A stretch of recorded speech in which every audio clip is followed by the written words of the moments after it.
Nossa devocional de hoje, Gálatas, capítulo 2, que é praticamente a continuação do capítulo 1, onde Paulo conta a história dele, o que aconteceu com ele. É muito interessante, porque aqui nós começamos a ter uma visão da vida de Paulo, como foi na sua trajetória. Aí, Paulo é aceito pelos apóstolos. 14 anos depois, subi novamente a Jerusalém, dessa vez com Barnabé, levando também Tito comigo. Olha só que coisa interessante. Quando que ele subiu novamente para Jerusalém? Ele subiu para o Concílio de Jerusalém, em Atos 15. Então eu quero que você faça as contas comigo, tá bom? Faça as contas comigo. Quando ele se converteu a Jesus Cristo, se passaram 11 anos até ele ir para a primeira viagem missionária. Então Deus o preparou durante 11 anos. Ele ficou 3 anos na Arábia, em Damasco, ouvindo a revelação do próprio Jesus Cristo. Depois ele foi para Jerusalém. Praticamente ele ficou um tempo lá e foi para Tarso. Deus o matriculou na escola da humildade, onde ficou lá no ostracismo. Barnabé o chamou para ajudá-lo em Antioquia. Barnabé colocou no ministério com ele. Então, esse período demorou 11 anos até Deus chamá-los para a primeira viagem missionária. Aí eles foram para as igrejas da Galácia e se pregaram lá na Antioquia da Pisídia, Listra, Icônio e Derbe, as igrejas da Galácia. Lá ele ficou 3 anos nessa primeira viagem missionária. Então, 11 anos de preparo, mais 3 anos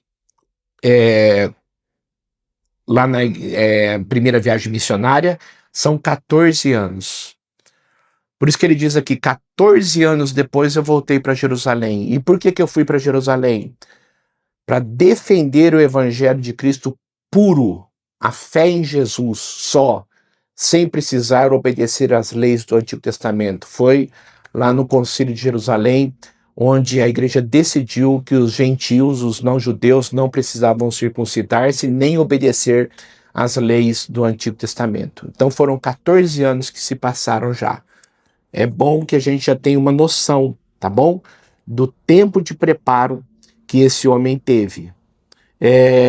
Eu fui para lá por causa de uma revelação e expus diante deles o evangelho que prego entre os gentios, fazendo, porém, em particular aos que pareciam mais influentes, para não correr ou ter corrido inutilmente. Mas nem mesmo Tito, que já estava com Paulo, que depois virou pastor, e Paulo até escreveu uma carta para ele, Tito e Timóteo. Nem mesmo Tito, que estava comigo, foi obrigado a circuncidar-se, apesar de ser grego. Essa questão foi levada porque alguns falsos irmãos, infiltraram-se em nosso meio para espionar a liberdade que temos em Cristo Jesus e nos reduzir à escravidão. Falsos irmãos que vieram atormentar-nos para tirar a liberdade que temos em Cristo Jesus, para nos trazer ou reduzir novamente à escravidão. O que é escravidão? Obedecer à lei do Antigo Testamento. Guardar o sábado. Não nos submetemos a eles, nem por um instante, para que a verdade do Evangelho permanecesse com vocês. E aí ele continuou firme, dizendo que estamos livres da lei do Antigo Testamento. Versículo 7. Ao contrário, reconheceram que a mim havia sido confiada a pregação do Evangelho aos incircuncisos. A circuncisão, era aquela pessoa que se tornava judia. O judeu era circunciso. É a pele do prepúcio do pênis que é cortada, círculo, circuncidada. Aí eram judeus. Os incircuncisos eram gentios ou os não judeus. Então, Paulo diz que foi confiada a ele a pregação do evangelho aos incircuncisos ou aos não judeus, assim como a Pedro ou aos circuncisos, ou seja, Pedro é o apóstolo que foi chamado para ser apóstolo e pregar o evangelho para os judeus. Eu fui chamado para pregar aos gentios. Chamado, tá? É chamado, trabalho pelo qual eles foram chamados. Pois Deus que operou por meio de Pedro como apóstolo aos circuncisos, aos judeus, também operou por meu intermédio para com os gentios, os não-judeus, reconhecendo a graça que me fora concedida. Tiago, que é o irmão do Senhor, irmão de Jesus, Pedro e João, tidos como colunas, estenderam a mão direita a mim e a Barnabé em sinal de comunhão. Ou seja, você faz parte da igreja, você é apóstolo, você é aceito em nosso meio. Eles concordaram em que devíamos nos dirigir aos gentios e eles aos circuncisos. Eles concordaram, falou assim: Paulo, então você e Barnabé vão para os não-judeus e que nós vamos para os judeus. Somente pediram que nos lembrássemos dos pobres, o que me esforcei por fazer. Quais pobres? Os pobres da Judeia, da época da perseguição, quantos anos estavam lá, aquilo lá praticamente afundou muita gente. Então Paulo, ele se comprometeu com aquela fuga que teve da dispersão em ajudar os pobres ali da Judeia. Agora, olha só que coisa interessante, a autoridade desse homem, a autoridade apostólica de Paulo. Paulo repreende a Pedro. Olha só, Paulo repreende a Pedro. Quando, porém, Pedro veio a Antioquia, Antioquia era a igreja de Paulo e Barnabé. Era a igreja que tinha enviado para a primeira viagem missionária na Galácia. Antioquia era uma igreja missionária de gentios e judeus, mas os gentios que frequentavam a igreja da Antioquia não precisavam obedecer às leis do Antigo Testamento. Por quê? Porque Antioquia era uma igreja totalmente cristã, sem interferência alguma do judaísmo. Quando Pedro veio a Antioquia, enfrentei-o face a face, porque a sua atitude foi condenável. Olha só Paulo. Ele enfrentou Pedro face a face e disse: a sua atitude foi condenável. Pois, antes de chegarem alguns da parte de Tiago, líder da igreja, da parte de Tiago, você perceba que Pedro não era o líder da igreja.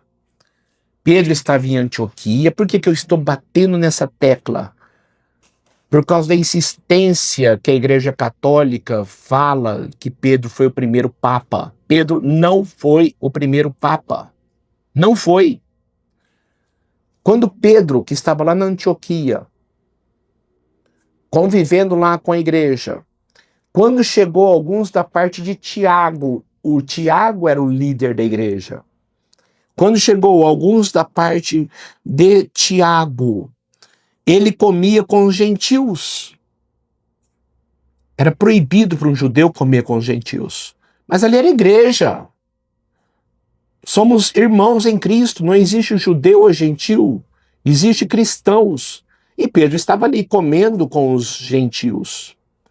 E quando chegou alguns da parte de Tiago, líder da igreja, quando, porém, eles chegaram, Pedro afastou-se e separou-se dos gentios, temendo os que eram da circuncisão. Se ele fosse o primeiro papa, ele não teria que ter medo de nada. Mas ele teve medo daqueles que eram da circuncisão, que vieram lá de Jerusalém, da parte de Tiago. Os demais judeus também se uniram a ele, os outros judeus também, nessa hipocrisia, de modo que até Barnabé, olha só, se deixou levar. Até Barnabé se deixou levar por essa hipocrisia. Enquanto eles estavam lá, eles comiam com os gentios, eles ficavam junto com os gentios.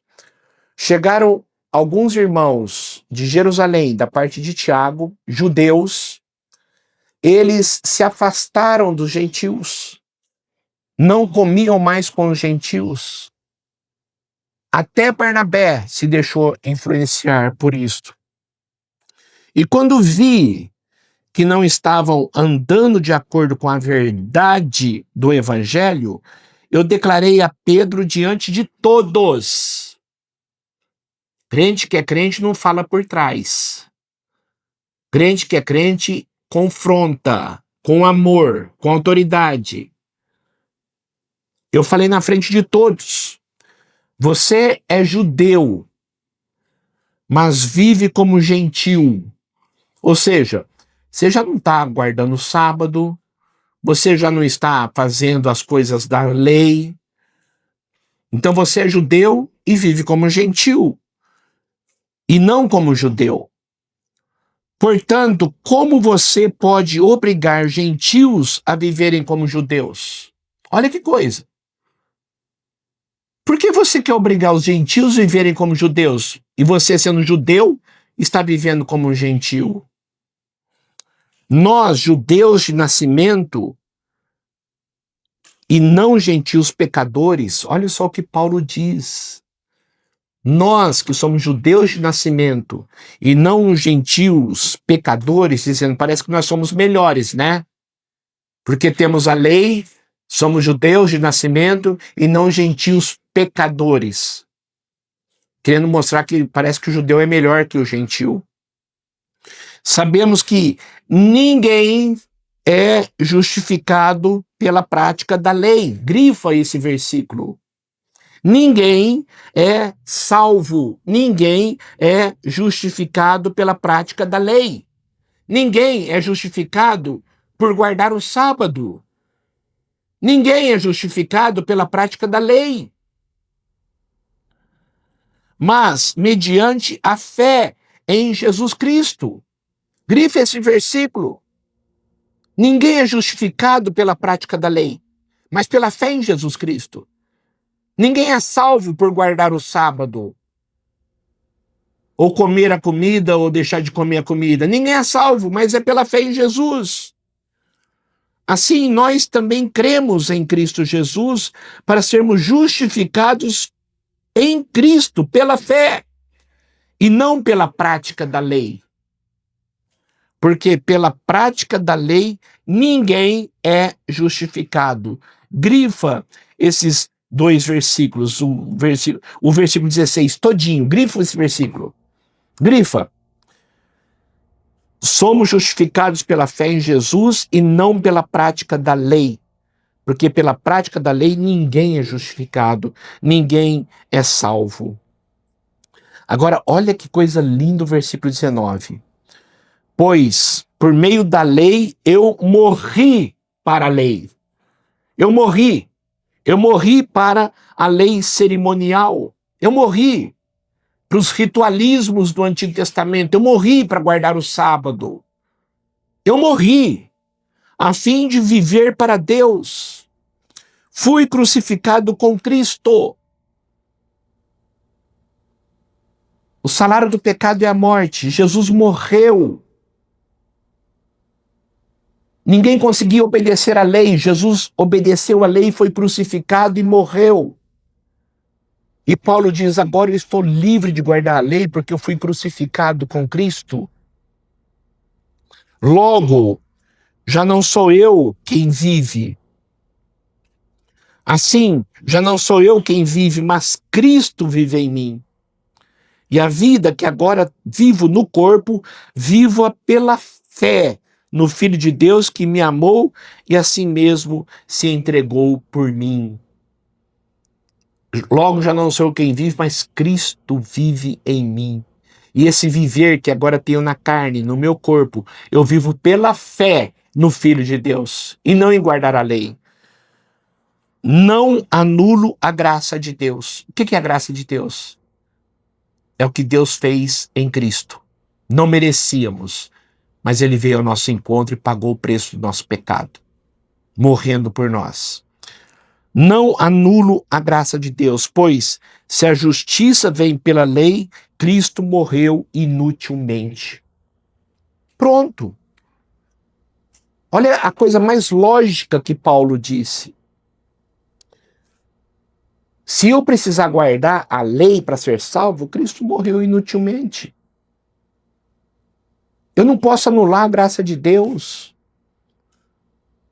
Ou se eu conseguisse obedecer à lei, Jesus não precisava ter vindo. Se para ser salvo é só guardar o sábado, é só não comer um tipo de comida ou outro tipo de comida, pronto.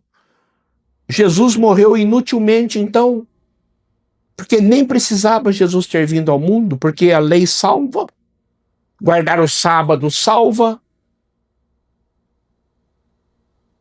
Só a fé em Jesus e só a fé. Só. Eu não preciso de mais nada.